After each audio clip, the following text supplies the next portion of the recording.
Hey guys, Ernie here and welcome to the Paleo Hiker MD channel. Today we're going to do a follow-up video on my recent overnight trip to the Caney Creek Wilderness. We're going to do kind of an after the hike video. How did my gear respond? What worked? What didn't work? What would I do differently? Stay tuned and we'll talk about it. Thanks for watching.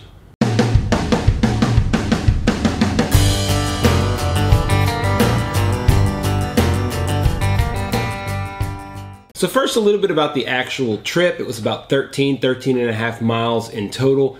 Hiking wise, had a little extra hiking involved. You can watch the video to see why that was. As far as elevation gain, I had about 1,500 to 1,600 feet of elevation gain overall. Average moving speed was about 2 miles an hour, which really wasn't that bad for me. I did slow down on day 2 because I was pretty tired. Again, I encourage all of you, if you haven't already, I have a gear video about this particular trip, and I also have the actual trip video out on my channel. It'll give you a little bit more insight if you watch those first. My sleep system worked very well. I had a Thermarest NeoAir X-Lite pad. It's the long version. I had my Warbonnet Outdoors Burrow, which is a top quilt. I connected that with some little straps that you can buy from Warbonnet. And I also had a new piece of gear, which is a Sea to Summit Thermalite Reactor sleeping bag liner. Now, the actual night of sleep was somewhat difficult because I was actually too warm. I was cold to start with, so I put myself inside of the sleeping bag liner, put myself underneath the down quilt, and I got hot really quickly. Throughout the night, the first couple of hours, I was constantly taking off my hat, putting on my hat, pulling down the reactor bag liner. It was a total mess. Probably about 2 a.m. I finally just got myself completely out of the liner itself and just kind of used it as a blanket, and that actually worked best. As far as the individual components, they all worked great. So if you're looking at any of these products, I highly recommend every one of them. They worked exactly as advertised. I was really happy with my water purification treatment plan, which was the SteriPen. I have the SteriPen American Red Cross model. It is rechargeable, which is really nice. It'll treat about 20 liters of water on one charge. It lost some charge during the cold, but we'll discuss that, like I said, a little bit later. But it was great to use. I knew that I had plenty of water along my route, and I could kind of plan how much water I needed. For the most part, I just carried 1 liter of water. I would stop, fill up my canteen, treat the water, put it into my smart water bottle so I could hold it on my backpack and use it just like that. Worked great. We'll put it this way, I'm still alive, so I think it worked great. Backpack itself was new. This was the first time I've tried the 3F UL backpack. It's off AliExpress. Worked very well. It rode. It had about 23 to 23 and a half pounds max on it when I was full of water. No problems with it. Was very pleased with it, and it was very comfortable. The tent was the same thing. It was a 3F UL 2018 Lanshan model. Very easy to put up. It obviously didn't withstand any elements. It didn't rain, it wasn't windy, but it all worked very well. It was very comfortable and seems very well made. No problems on that front. My stove, I used the BRS Ultralight Titanium stove. I would recommend using a windscreen. It worked well, but when it was in high wind situations, it would cut on and off, so just something to think about. I used my Foxelli headlamp again. This is a USB rechargeable headlamp. It's really inexpensive. I think it's like $15, $20 on Amazon. I'll leave a link down below. Worked great. Can't emphasize enough how great this light is. I've never had it run out of batteries. I don't know how long I've used it for, but I can just tell you I've used it many times and I've never had it run out of batteries. Food was great. I had lots of great stuff, new stuff from Trailtopia and old stuff that I've used before from Good to Go. Highly recommend it. And lastly, gear-wise, I used my Spot Gen 3 for the most I've ever used it, and it worked flawlessly every time. So if you're looking at going in this part of Arkansas, whether it be the Ouachita Mountains, the Ozark Mountains, they're all fairly similar. The weather was rather interesting. It got quite cold at night. The night I was there probably got into the high 30s, and then it was as high as probably 65 the next day. The first day of the trip, it was much colder. I think the high was maybe in the lower 50s. It was much colder, especially when I was up on Buckeye Mountain, but something to think about if you go out to a place like this, especially at this time of year. Right now it is the beginning of October. It gets hot, it gets cold. You just have to be ready to layer and delayer. Weather was also one of the main themes of this particular trip because it cut my trip short between 2 nights and 1 night. And the reason is that the second night, it was forecasted to be strong thunderstorms.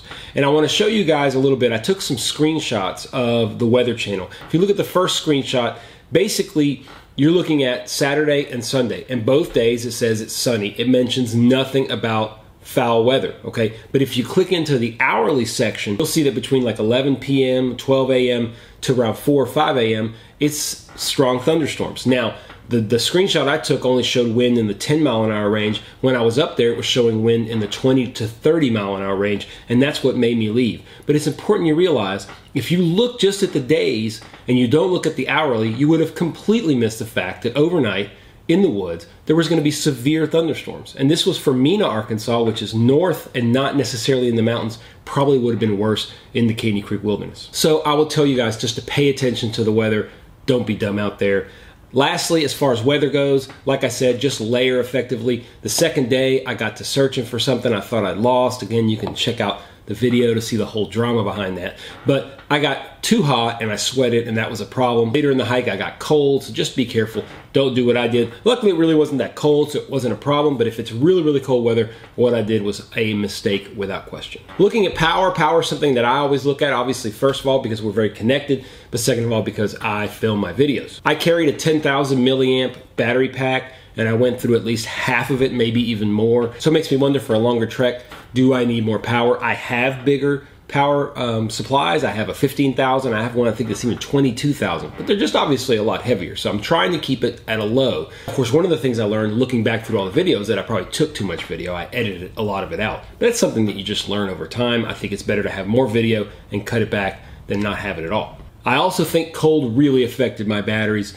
I put everything inside of my down jacket at night except for the SteriPen, and it suffered. I'd only treated 2 liters of water, and the next morning I went ahead and got the green-red flashing at the end of treatment, which meant that it was low battery. So the big lesson for me is everything battery powered, try to keep it warm. I think I'm going to wrap it inside of my down blanket and put it in my backpack and put it in a tent, and that way it'll stay as warm as possible. Health-wise, I think is a very big deal. I think everybody should pay attention to other people's experiences when it comes to their health and how they do out there hiking. A problem for me is always hydration on a day-to-day basis. I'm not the best drinker in the world, but on the trail, I've been worse. Now, this time I was very, very active in trying to stay hydrated.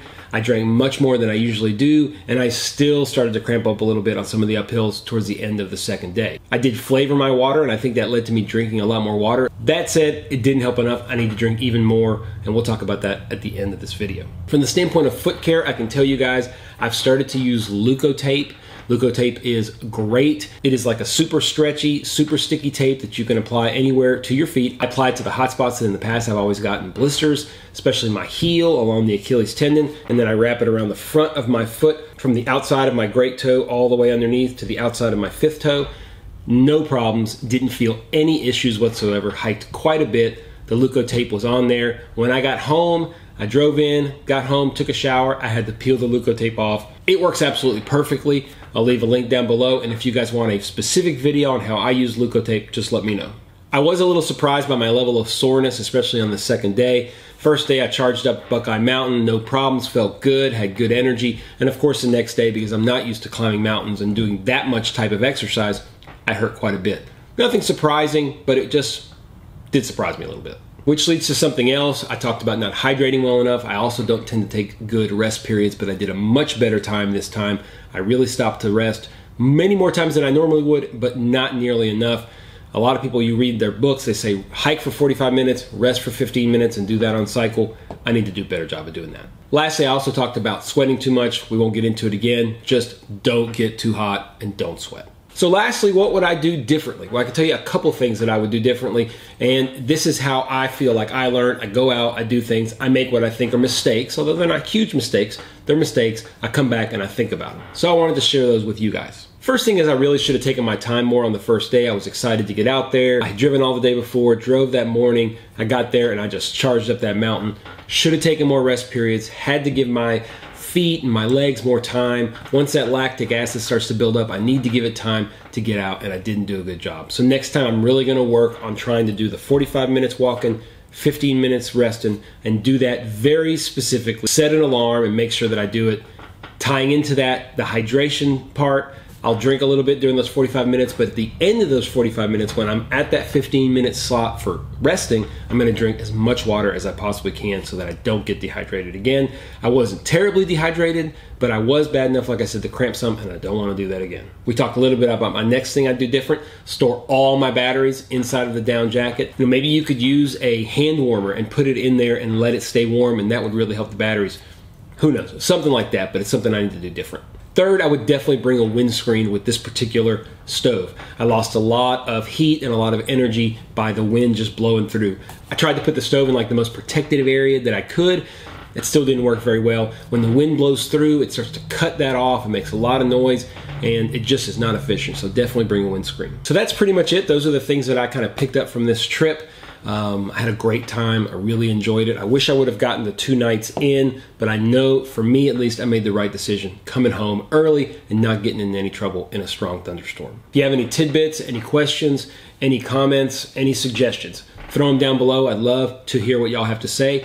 Please make sure you check out the other videos in this series, which is basically this Caney Creek overnight series. If you like this video and those other ones, make sure you give it a thumbs up. Help spread things across YouTube. If you like the channel itself, subscribe. And if you really want to make sure you don't miss a video, hit that little ding dong bell and you'll never miss out on any videos that we let out here on the Paleo Hiker MD channel. Stay tuned for more videos soon. Stay safe out there, guys.